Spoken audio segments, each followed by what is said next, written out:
of Egypt's broader food security plan.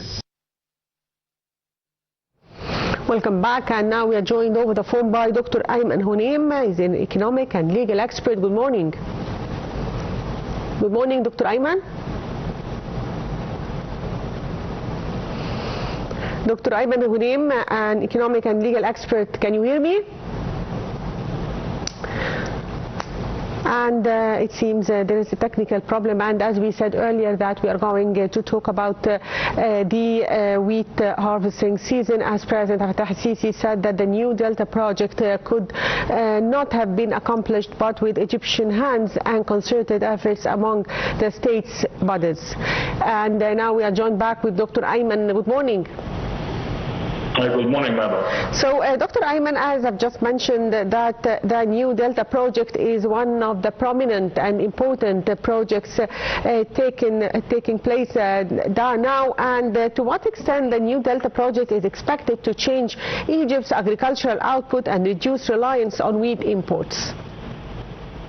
Well, actually, the agricultural expansion during the period of President Fattah al-Sisi that started in 2014 after his election is of paramount importance for the country and for the build-up of the new republic. And by the way, the new Delta project is not the only mega agricultural project undertaken by Egypt now. We have also North Sinai agricultural project, which extends over 620,000 acres. Yes. Regarding the new Delta project, it extends or it targets to reclaim around 2.5 million acres west of the Delta, west of Rashid Branch. Actually, it's expected to provide around 2 million job opportunities directly and more than 3 million indirect job opportunities, because in economics there is something called the multiplier effect, because when you inject money in a certain sector in the economy, the people who earn such money, they spend, and such spending creates more jobs. Yes. Therefore, this project actually is expected, first of all, to increase our agricultural output, because Egypt is trying to reduce or even close the food gap that it has. The food gap which is imported from outside or from abroad was estimated at around $12 to $15 billion in 2014. This project targets to increase the output from wheat, from corn, from fresh vegetables, from fruits, and it's expected to consume around 15 million cubic meters of water per day, half of which will come from the desalination plant of the new Delta, with a capacity of around 7.5 million cubic meters per day, and the other half will come from the fresh water of the Nile, of the canal that's dug from Rashid Branch to the new Delta. Now, here we have to remember that Egypt operates in the water scarcity zone. The zone starts from around 500 cubic meters per capita per annum to 1,000 cubic meters per capita per annum. Yes. In Egypt, our share is from 550 to 560 cubic meters per capita per annum. And that's why we have to depend on the desalination of the wastewater. And also we have to use the modern technology, especially the sprinkler and the drip irrigation. Yes. So, sir, what role does the smart irrigation play in making desert reclamation sustainable in projects like New Delta and East Awaynat? Well, as I told you, in Egypt we're operating in the water scarcity zone, which starts from 500 cubic meters per capita per annum to 1,000 cubic meters per capita per annum. And this water problem is vivid and evident in many countries of the world today, whether in Africa or in Asia, especially in countries with a desert atmosphere like Egypt. And that's why in Egypt we have been trying to modernize and revamp our irrigation networks since 2014. First of all, by lining the water canals all across Egypt in order to prevent wasting the water, and now by introducing modern technology of irrigation by sprinkler and by drip irrigation, and also by utilizing the wastewater and desalinating them.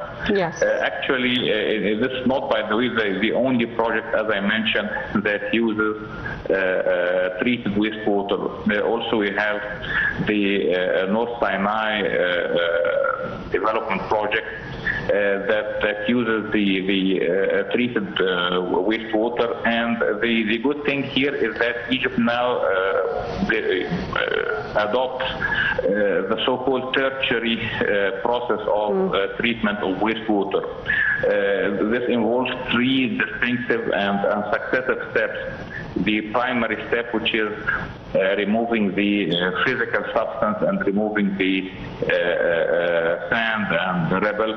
The second or the secondary process is a biological process that removes the biological waste from the water, and the third one uses filtration.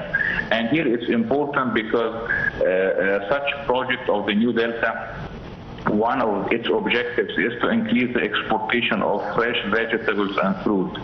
And we know that in the export markets, whether in Europe or in North America, they are so keen about the health specifications and the environmental specs also. And that's why it's important for us to prove the purity of the water and the eco-friendly technology that was used in producing such products.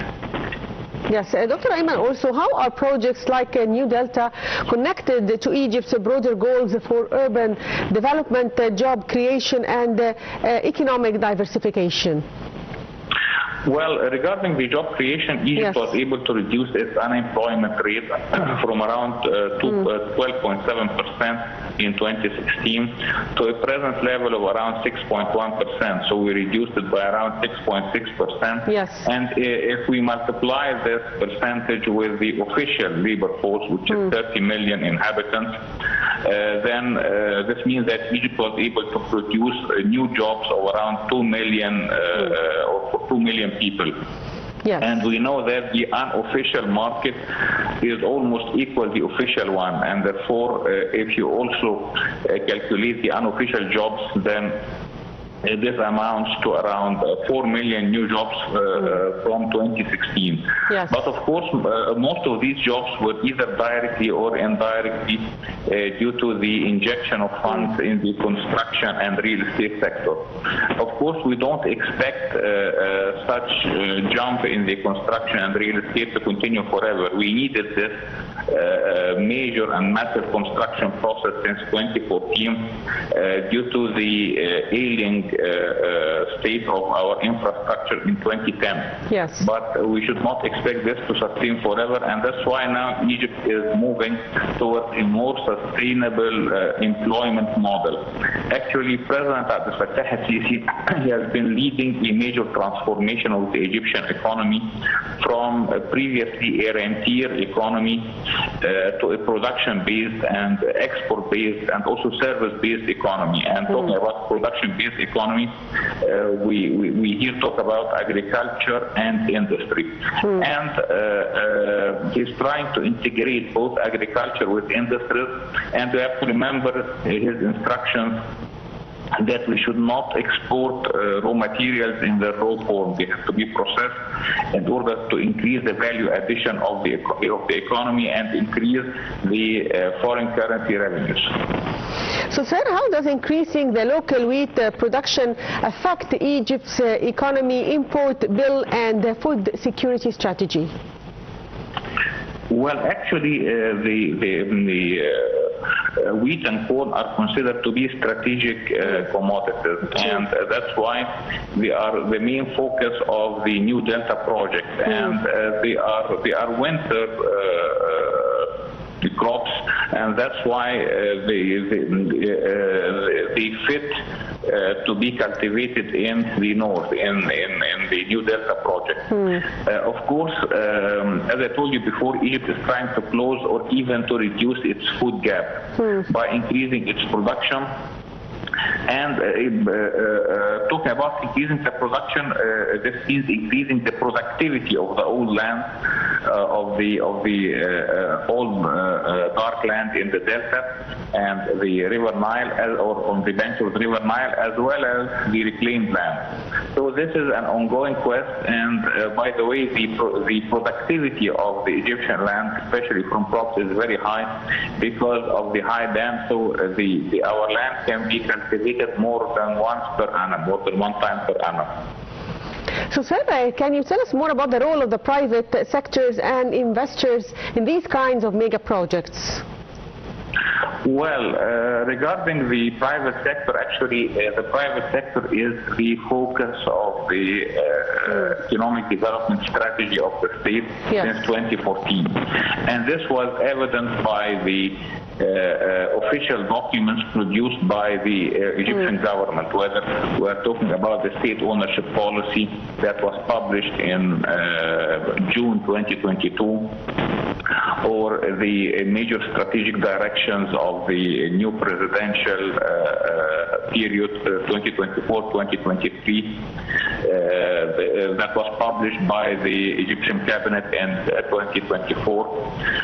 So in the center of such strategies, you have the empowerment and enablement of the private sector. But of course, the state has to interfere in the projects that are not usually welcomed or that are not usually undertaken by the private sector, mainly the mega infrastructure projects, like the water desalination plants, like the roads, like the power plants and power networks. But regarding the production project, whether we are talking about agricultural projects, reclamation projects, or industrial projects, the private sector has a major role. And different Egyptian laws that were enacted since 2014 provide a lot of incentives for the private sector, whether we're talking about law number 72 of the year 2017 regarding the investments and investment incentives, or the special law of the Suez Canal Economic Zone, or the small and medium-sized enterprises law. All these laws provide for a lot of incentives for the private sector, and they complement each other in order to lead a major transformation and a major growth of the private sector in Egypt. Yes, I'd like to thank you, Dr. Ayman Ghoneim, an economic and legal expert. Thank you, sir, for being with us, and short break, and we'll be back with the top stories, so stay tuned.